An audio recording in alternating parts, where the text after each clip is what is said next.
Shalom teman-teman, selamat datang di 1BM Online Service. Bagi teman-teman yang belum subscribe, jangan lupa untuk tekan tombol subscribe, like, komen, dan share, biar teman-teman yang lain juga terberkati.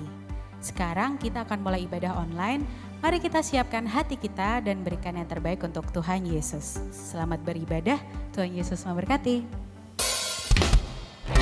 Shalom teman-teman yang di rumah. Mari kita siapkan hati kita untuk memuji dan memuliakan nama Tuhan. Haleluya. Semuanya bisa bangkit berdiri bersama-sama. Kita tepuk tangan di atas kepala untuk Tuhan Yesus.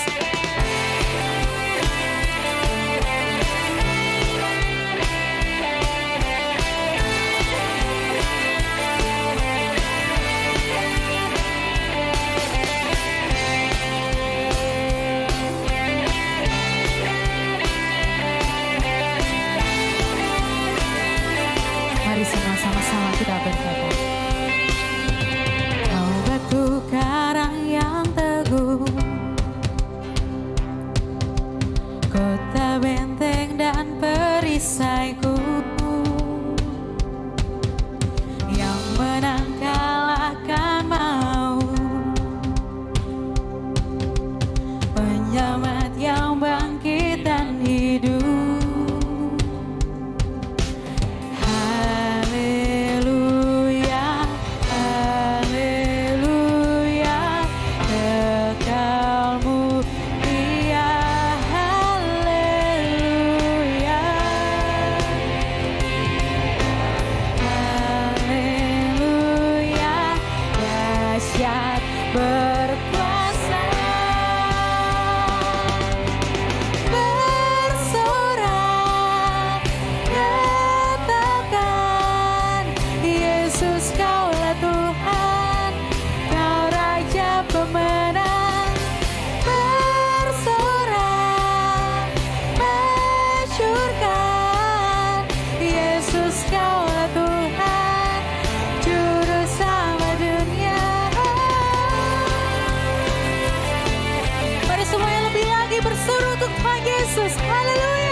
Yesus batu penjuru, oh Yesus batu penjuru, hanya darimu-lah keselamatanku.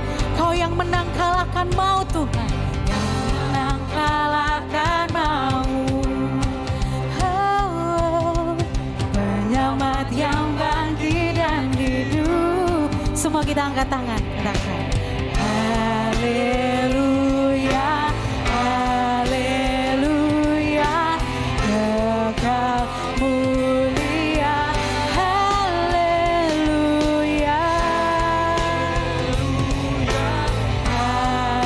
haleluya, dahsyat berkuasa. Bersorak, nyatakan Yesus kaulah Tuhan, Kau Raja pemenang. Bersorak, masyurkan Yesus kaulah Tuhan, Juru selamat dunia. Kami percaya Tuhan, hanya Kau Yesus, batu penjuru kami, Juru selamat kami. Haleluya. Kami percaya kuasa-Mu, Kau telah bangkit menebus setiap kami.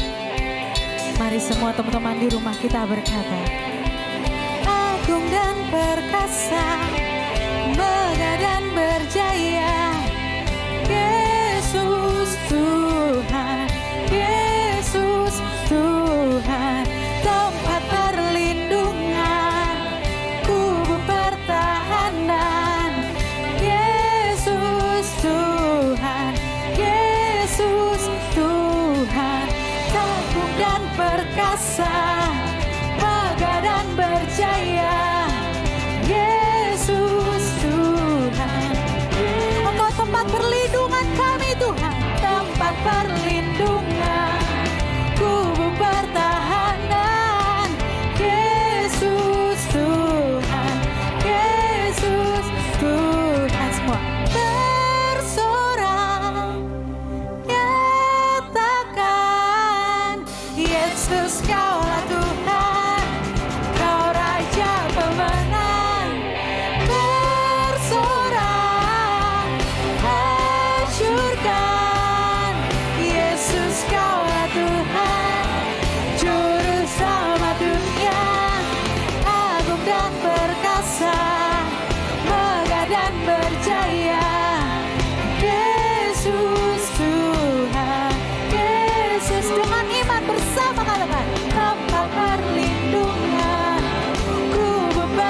hidup kami. Siang hari ini Tuhan, kami mau datang menyembah Engkau. Kami datang untuk mendekat kepadamu. Haleluya.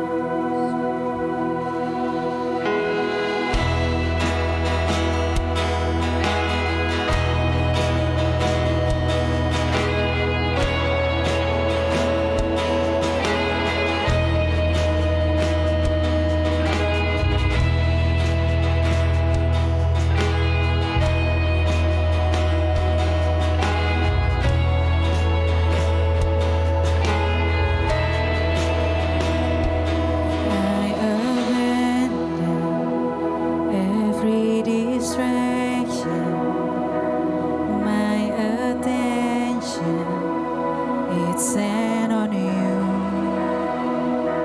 my devotion, Jesus my portion, my affection, it's set on you. I was meant to worship, I was meant for your embrace.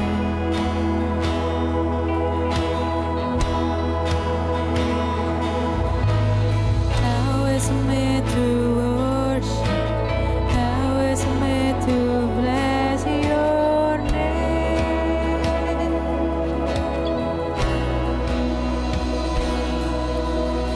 I will bless the Lord at all times. I will bless the Lord at all times. I was meant to worship, I was meant to bless your name.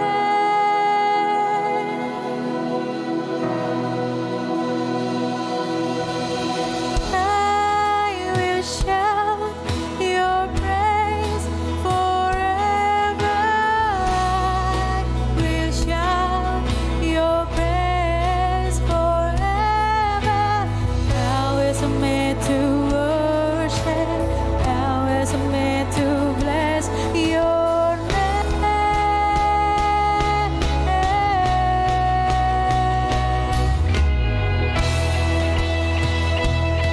Kami mau menyembah Engkau Tuhan pada siang hari.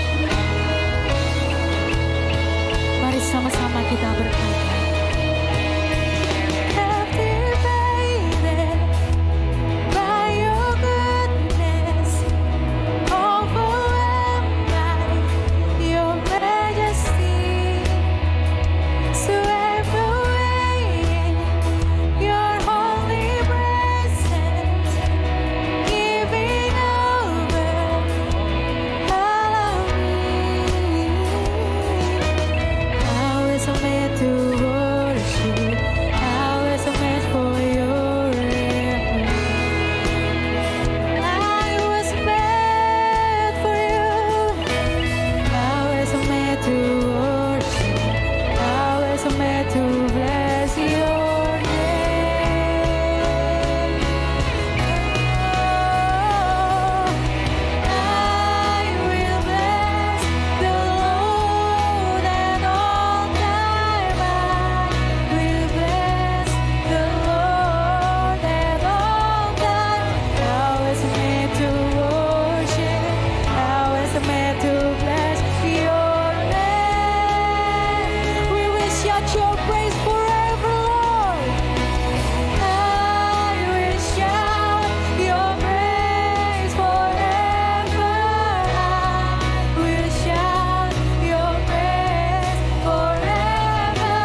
Kita angkat suara kita sembah Tuhan.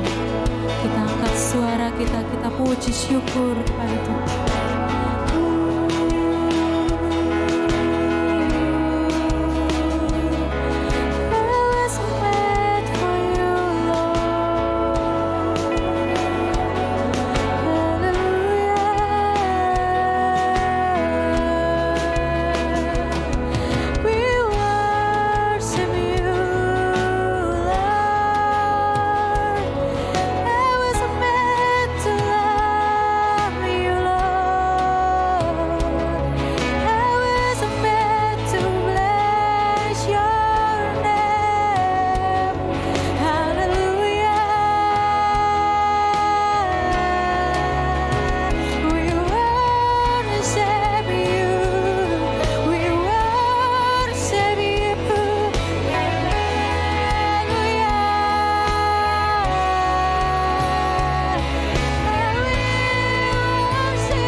Yesus terlebih besar, Yesus terlebih besar di dalamku, di dalam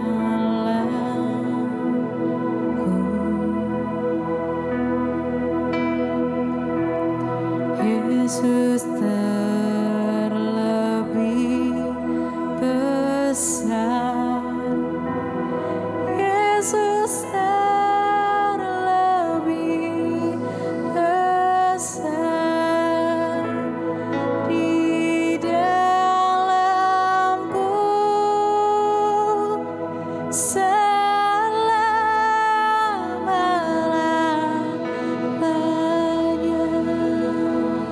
Dengan iman berkata, Yesus terlebih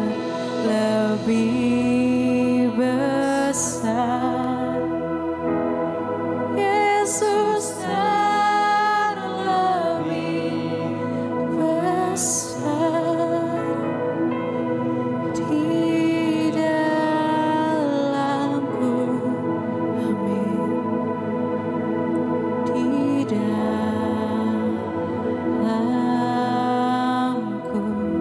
Engkau terlebih besar, Yesus Kristus. Yesus terlebih besar, Yesus terlebih besar di dalamku selama-lamanya. Yesus terlebih, amin.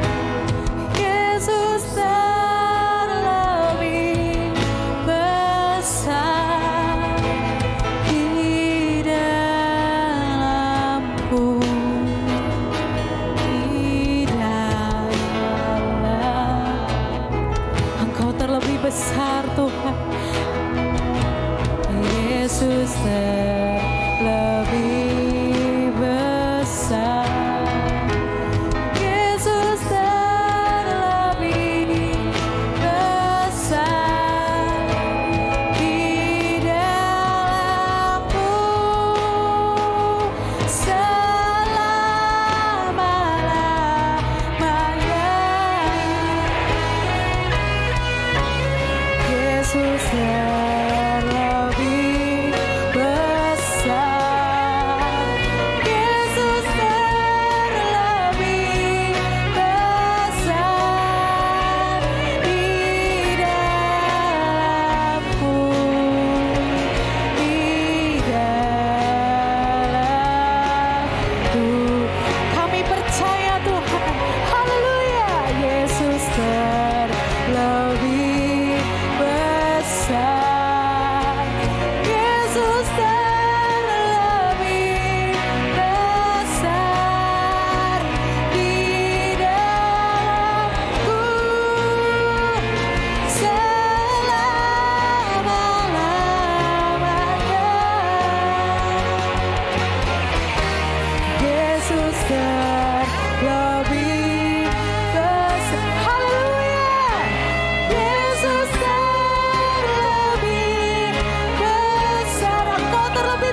Shalom, teman-teman 1PM yang sangat diberkati Tuhan.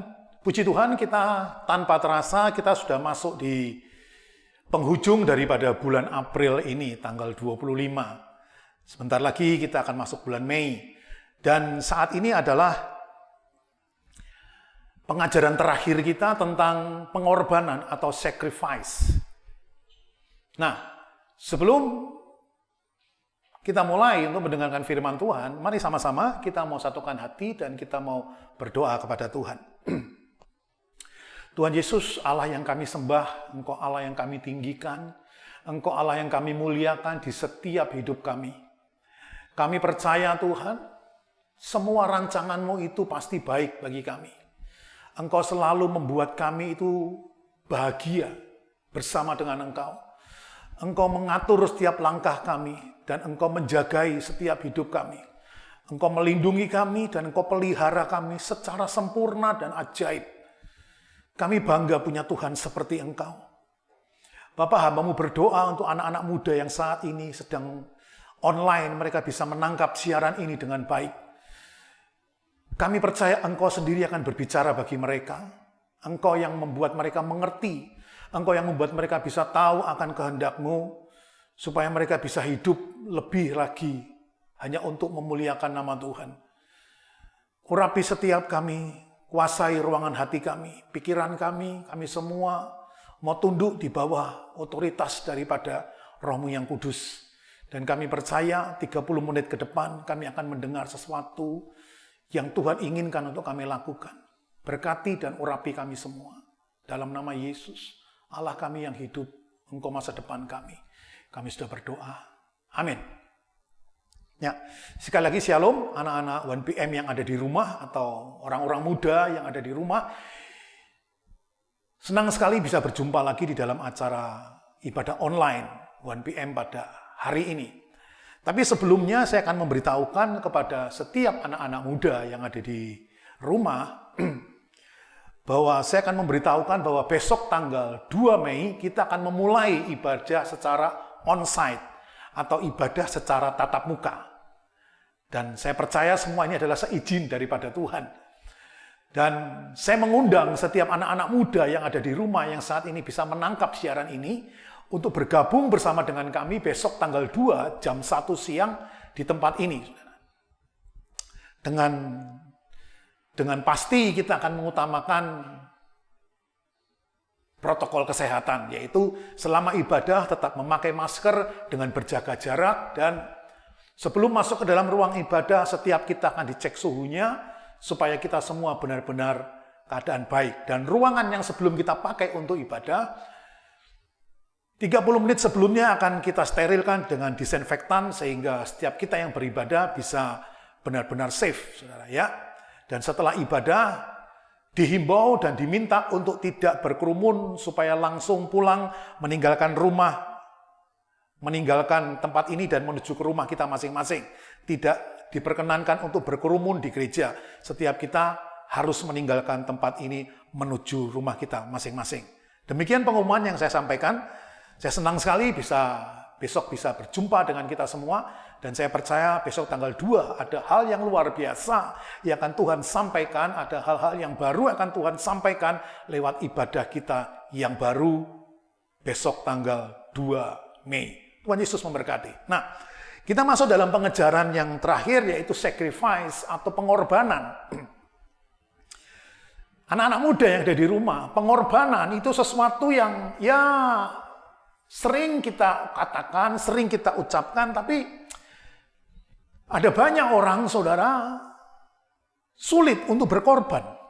Sulit untuk mau berkorban. Karena pengorbanan itu sulit. Tidak semua orang itu mau berkorban. Ya, tidak semua orang itu mau berkorban. Banyak orang mereka hanya mau, hanya mau berkontribusi, mereka hanya mau, terlibat, mereka hanya mau ambil bagian di dalam sebuah komunitas, di dalam sebuah persekutuan, tetapi tidak banyak dari mereka mau berkorban, saudara. Karena berkorban itu bicara tentang kesakitan, ya. Berkorban itu bicara tentang kalau dalam perjanjian lama, saudara, bangsa Israel itu untuk melakukan korban kepada Tuhan, mereka mengambil ternak, lembu yang terbaik, saudara, ya, yang terbaik, kemudian mereka sembelih, saudara, dan sembelihan itu mereka korbankan kepada Tuhan, saudara. Nah, korban itu bicara tentang kesakitan, saudara. Korban itu bicara tentang darah. Nah, dan sekarang kita nggak perlu berdarah-darah untuk berkorban, saudara.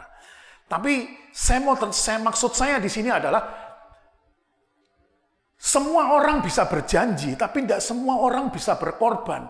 Kita bisa mencari pacar yang cantik, kita bisa mencari pacar yang ganteng, kita bisa cari pacar yang cinta dengan kita bisa cari pacar yang memperhatikan kita. Tetapi semua itu belum tentu mereka semua mau berkorban untuk kita. Ya. Belum tentu mereka semua mau berkorban untuk kita, saudara. Tidak semua orang mau berkorban, saudara. Karena berkorban itu berarti kita harus ada yang kita korbankan, saudara. Yang kita korbankan berarti ada yang harus kita lepaskan, saudara. Ada yang harus kita tanggalkan, saudara. Karena sacrifice itu, saudara, adalah sesuatu yang Tuhan inginkan supaya kita bisa mencapai tujuan dalam hidup kita. Ya.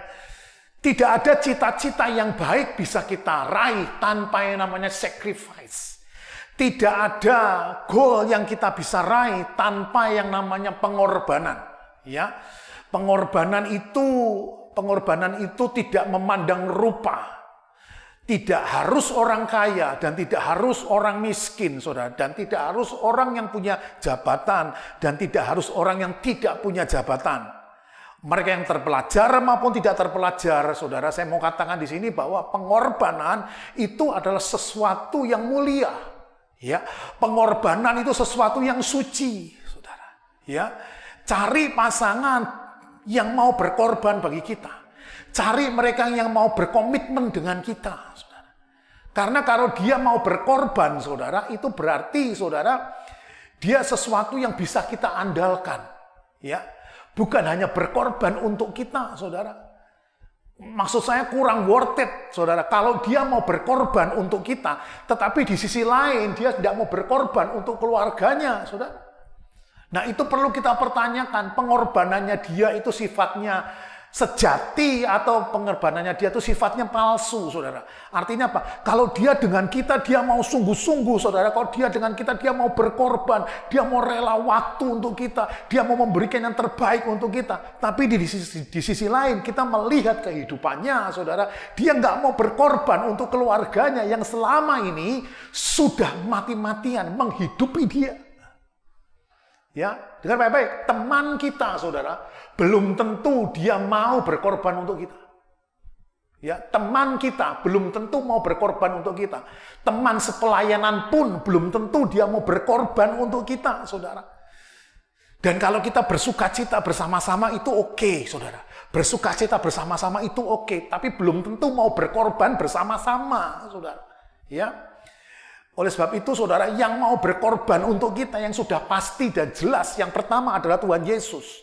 Dan yang kedua, keluarga kita. Keluarga kita adalah, saudara, salah satu pribadi, adalah salah satu kelompok, yaitu orang tua kita yang sudah mau berkorban untuk kita, saudara. Sudah terbukti kalau Anda saat ini umur 20 tahun, saat ini ada umur 21 tahun, 22, 23, 24, 25, 26, 27, itu berarti dari Anda umur 1 tahun sampai umur 27 tahun, cuma kedua orang tuamu yang sudah berkorban untuk Anda, sehingga Anda bisa seperti ini, saudara. Kemudian Anda mau tinggalkan orang tua Anda hanya untuk teman yang baru Anda kenal 2-3 bulan atau bahkan 2-3 tahun, dan Anda mau mengabdi kepada mereka dan Anda mau meninggalkan orang tua. Saya mau kasih tahu, jangan keburu-buru, saudara. Ya, jangan keburu-buru.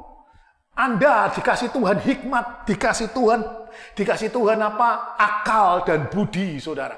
Jadi kita bisa melihat siapa yang sudah berkorban untuk kita selama ini. Yang pertama Tuhan Yesus dan yang kedua orang tua kita, saudara. Kemudian Anda tiba-tiba Anda kenal seseorang, saudara, yang Anda cinta. Kemudian Anda merasa cocok, Anda merasa cinta, Anda merasa nyaman. Kemudian Anda berani meninggalkan orang tua. Apalagi ketika Anda coba menjalin sebuah hubungan. Apalagi Anda sedang mencoba menjalin sebuah relationship, saudara. Hubungan, yaitu hubungan percintaan dengan orang yang Anda anggap Anda cintai, saudara. Kemudian tiba-tiba orang tua Anda tidak setuju. Dan Anda berkata, yuk kita pergi saja. Sesuatu yang salah sedang Anda kerjakan, saudara. Karena yang barusan Anda kenal belum tentu sanggup bertahan. Seperti orang tua Anda 27, 25, 26, 24, 23, bahkan 20 tahun. Menyertai Anda, berkorban bagi Anda, mati-matian, banting tulang, menyekolahkan Anda. Lalu Anda dengan tiba-tiba mau menyerahkan hidup Anda kepada orang yang baru Anda kenal. Kemudian tiba-tiba benih cinta itu muncul. Ya, mari kita buka sama-sama Alkitab kita di dalam Habakuk 1, saudara. Habakuk 1 ayat 13. Habakuk 1 ayat 13. Dikatakan seperti ini, saudara. Habakuk pasal yang ke-1 ayat yang ke-13. Matamu terlalu suci untuk melihat kejahatan, ya. Dan engkau tidak dapat memandang kelaliman. Mengapa engkau memandangi orang-orang yang berbuat khianat itu dan engkau berdiam diri apabila orang fasik menelan orang yang lebih benar dari dia? Nah, anak-anak muda yang sangat diberkati Tuhan, di dalam mitologi Yunani atau Romawi kita lihat semua dewa. Ada dewa yang kita kenal, saudara, dia itu seperti Zeus. Wah, yang kalau Zeus, Anda lihat Hercules pasti tahu yang namanya Zeus. Ya, kemudian Jupiter atau kemudian Apollo. Saya mau kasih tahu, mereka adalah dewa. Ya, mereka semua adalah dewa. Tetapi mereka memiliki kelemahan. Ya, mereka memiliki kelemahan layaknya manusia seperti saudara dan saya. Mereka bisa marah. Mereka punya hawa nafsu. Mereka nggak sabar. Mereka menyambar orang dengan petir. Mereka tidak konsisten dan tidak bisa diandalkan. Betul nggak? Kalau saudara lihat film-filmnya itu, dewa-dewa itu juga bisa marah, saudara. Mereka bisa iri. Mereka juga bisa nggak suka dengan orang lain, saudara. Tapi beda dengan Allah yang sejati. Tuhan yang menciptakan alam semesta ini, saudara. Dia adalah 100% murni, adil, dan tidak tercemar. Selagi saya katakan, Allah kita adalah 100% murni, dia Allah. Tuhan kita 100% murni, adil, dan tidak tercemar. Kenapa saya katakan tidak tercemar? Ya, dia tidak pernah melakukan kesalahan. Yesus tidak pernah melakukan kesalahan. Dengar baik-baik.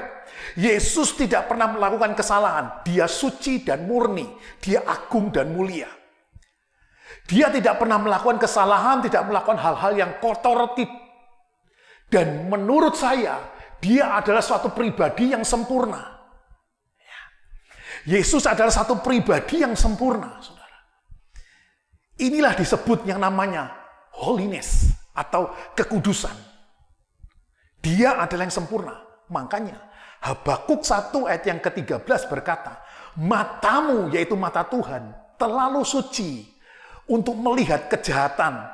Dan engkau, yaitu Tuhan, tidak dapat memandang kelaliman. Mengapa engkau memandangi orang-orang yang berbuat khianat itu dan engkau berdiam diri apabila orang fasik menelan orang yang lebih benar dari dia? Anak-anak muda yang sangat diberkati Tuhan. Karena Allah itu 100% sempurna.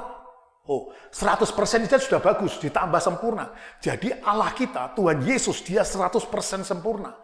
Makanya kita, saudara dan saya, bisa percaya kepadanya. Karena dia itu 100% sempurna, makanya kita bisa percaya sama dia. Saya mau katakan, jangan coba-coba percaya kepada mereka yang tidak sempurna. Percaya kepada mereka yang sempurna, yaitu Yesus, sempurna, murni, saudara.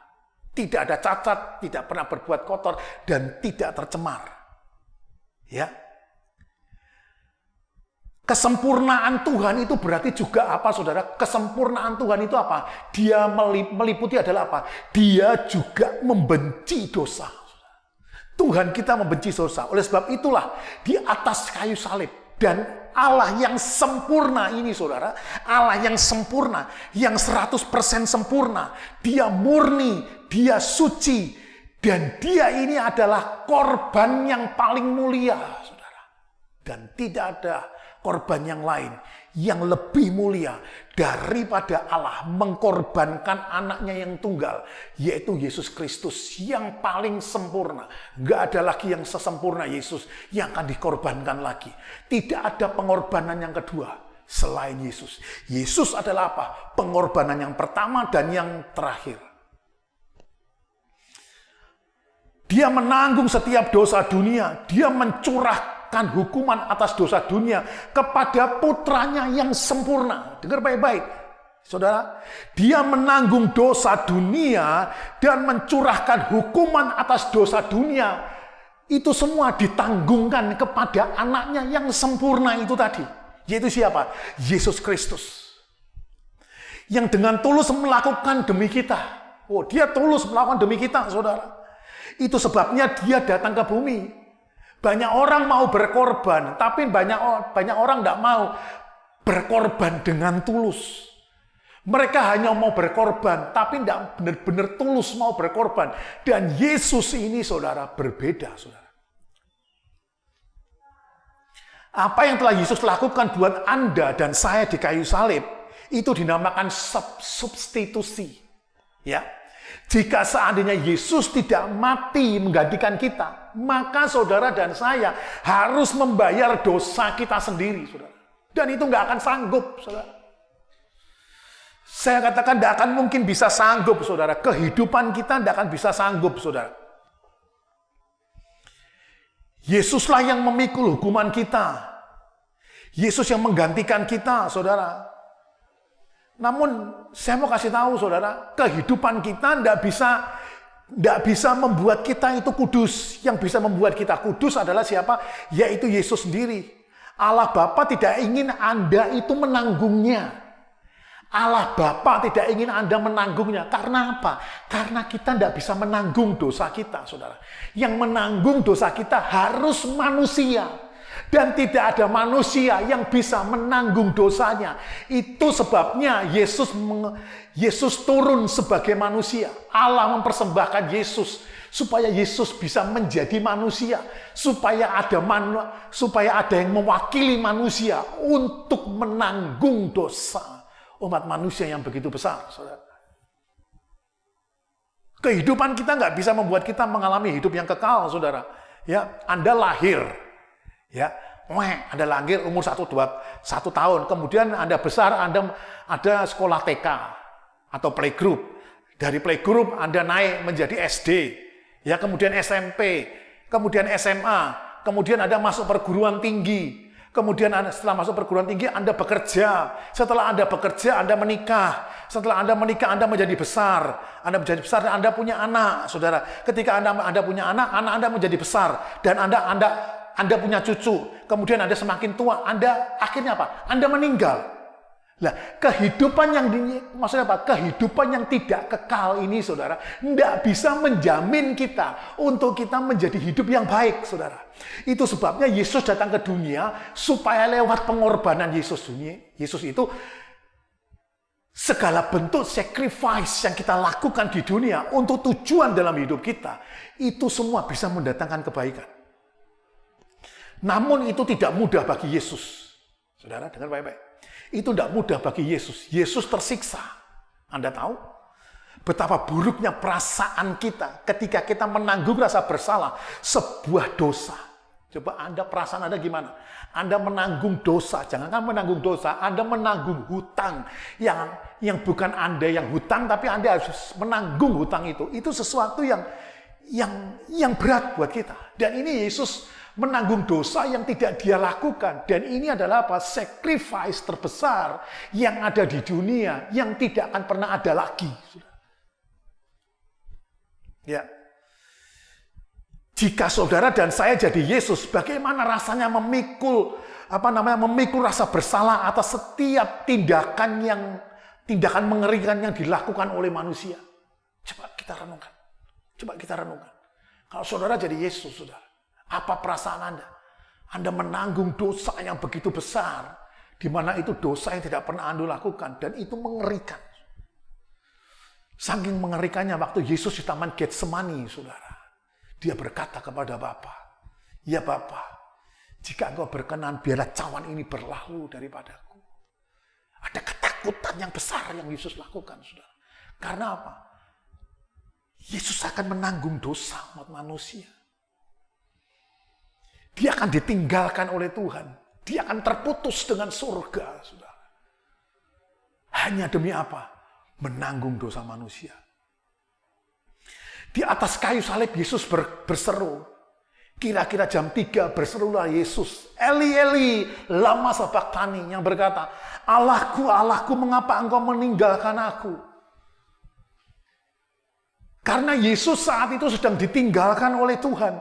Karena saat itu Yesus sedang terputus dengan surga, saudara. Dan ini adalah pengorbanan, saudara. Kalau di atas kayu salib, Yesus masih disertai Tuhan, Yesus masih disertai Roh Kudus. Dia nggak akan mengalami pengorbanan kesakitan yang begitu luar biasa, saudara. Yesus mengalami kesakitan, mulutnya kering, darah tercurah, saudara.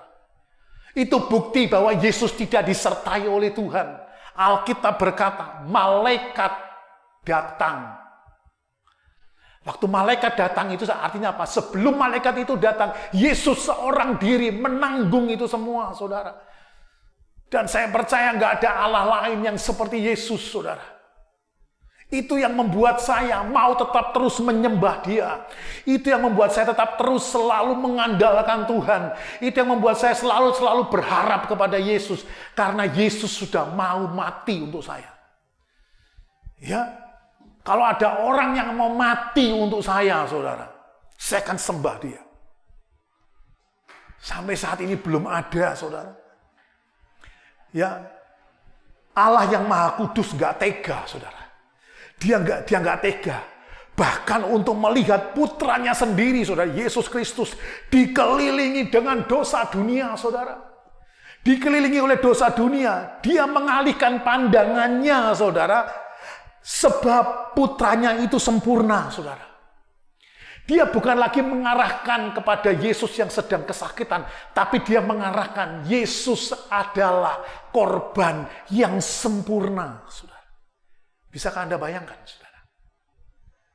Ya, Bapa di surga itu nggak tega. Lihat anaknya, saudara, terbentang di kayu salib, saudara. Menahan kesakitan. Dia dikelilingi oleh dosa dunia, saudara. Sebagai gantinya, dia mengalihkan pandangannya kepada putranya yang sempurna. Tetapi Yesus rela mati rasa sakit itu, saudara. Yesus rela memikul rasa sakit sebab dia ingin punya jalan, saudara. Kenapa Yesus rela untuk mati? Yesus mau berkorban karena Yesus rindu supaya kita itu punya jalan untuk bersekutu dengan Allah yang kudus, saudara. Sehingga apa? Semua itu Yesus lakukan supaya apa? Supaya Tuhan itu rindu, Tuhan itu membuka jalan supaya kita punya akses. Kita bisa bersekutu kepada Tuhan. Dan kita bisa berkata kepada Tuhan, ku kagum hormat akan Engkau. Kita bisa mengatakan kagum dan hormat kepada Tuhan. Ya, karena Dia memang satu-satunya pribadi yang bisa membuat kita kagum, saudara. Karena orang baik belum tentu mau berkorban, saudara. Orang yang mau berkorban bagi Anda itu pasti orang baik. Karena orang baik belum tentu mau berkorban. Dan berkat itulah saudara dan saya memiliki kehidupan kekal. Kehidupan yang sepenuh bertujuan di muka bumi ini. Dan saya percaya, saudara. Kalau saat ini Anda sedang berkorban, saudara, Anda sedang berjerih payah, Anda sedang berjuang untuk sesuatu yang Anda inginkan. Jangan menyerah. Jangan menyerah. Karena kalau Anda mau berkorban, itu adalah orang yang kuat. Gak semua orang mau berkorban. Tapi, dengar baik-baik. Waktu Anda mau berkorban, saudara, orang mungkin tidak melihat pengorbananmu.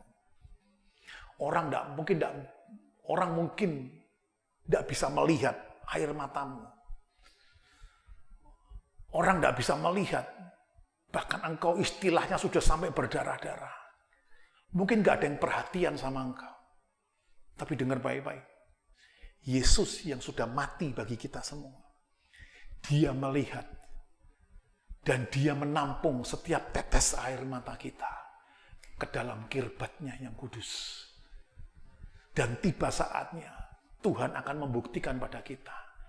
Air matamu yang selama ini menetes itu Tuhan tampung.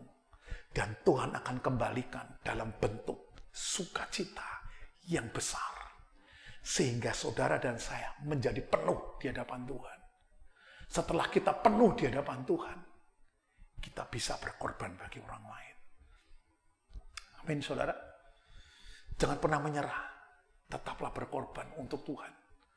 Tetaplah berkorban untuk keluargamu. Tetaplah berkorban untuk cita-citamu. Tetaplah berkorban untuk masa depanmu. Tetaplah berkorban untuk pelayananmu. Karena jerih payahmu, itu semua tidak pernah sia-sia. Tuhan perhitungkan. Dan saya percaya, kalau saat ini Anda sedang ada dalam lembah kekelaman, tetaplah bertahan, Anda tidak sendiri. Waktu Anda berkorban, Anda bersama dengan tangan yang kuat, yaitu tangan Yesus Kristus Tuhan. Tetaplah berharap kepada Tuhan. Karena pada akhirnya, saudara, kita semua akan menjadi kuat. Amin. Mari kita berdoa. Terima kasih Bapa di surga, hamba-Mu sudah sampaikan firman-Mu. Biarlah firman-Mu ini menjadi kekuatan dan rema dalam hidup kami. Hamba-Mu berdoa bagi setiap anak-anak muda yang saat ini sedang berkorban. Mereka sedang berkorban waktu, mereka sedang berkorban keuangan, mereka sedang berkorbankan segalanya untuk tujuan mereka. Tuhan bantu mereka. Tuhan tolong mereka. Tolong orang tua mereka. Tolong pekerjaan mereka. Supaya mereka tetap kuat di tengah-tengah pengorbanan ini. Karena kami percaya orang yang berkorban tidak akan pernah sia-sia.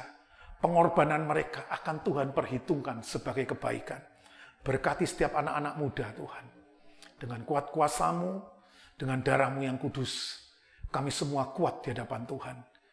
Sembuhkan kami yang sakit, sembuhkan kami yang terluka. Karena cuma Engkau yang bisa menyembuhkan kami. Cuma Engkau yang bisa memulihkan hidup kami. Oleh sebab itu Tuhan, kami berdoa dalam nama Yesus. Amin. Nah, teman-teman, kali ini ada info menarik dan juga penting buat kalian catat. Yang pertama, mulai di tanggal 2 Mei 2021, ibadah 1PM akan dilaksanakan secara onsite. Jadi teman-teman bisa hadir ke GBI Crown Palace dan mengikuti bersama-sama ibadah tersebut. Atau teman-teman tetap bisa live streaming jam 1 siang di YouTube channel GBI Crown Palace. Dan yang kedua, bagi teman-teman yang rindu menabur atau memberikan persembahan buat gereja, kalian bisa memberikan melalui rekening gereja di Bank BCA nomor 252-771-9999 atas nama GBI Crown Palace. Atau bisa juga dengan scan QRIS melalui aplikasi GoPay, OVO, Dana atau mobile banking. Selamat menabur, Tuhan Yesus memberkati. Bye-bye. Mari tiba saatnya kita akan mengakhiri ibadah siang kita. Mari saya undang setiap anak-anak yang ada di rumah, anak-anak muda yang ada di rumah yang diberkati Tuhan. Mari kita bangkit berdiri bersama-sama dan kita akan terima berkat daripada Tuhan. Anak-anak muda yang diberkati Tuhan, terimalah berkat yang sempurna dari Allah Bapa, Putra, dan Roh Kudus. Tuhan memberkati engkau semua mulai hari ini sampai Maranatha. Apapun yang engkau lakukan, Tuhan akan membuat berhasil. Orang tuamu diberkati oleh Tuhan. Pekerjaan orang tuamu diberkati oleh Tuhan. Sehingga tidak ada yang gagal di antara kami. Tuhan memberkati kita dan penyertaan Roh Kudus menyertai kita semua mulai dari siang hari ini sampai Maranatha. Amin. Tuhan Yesus memberkati.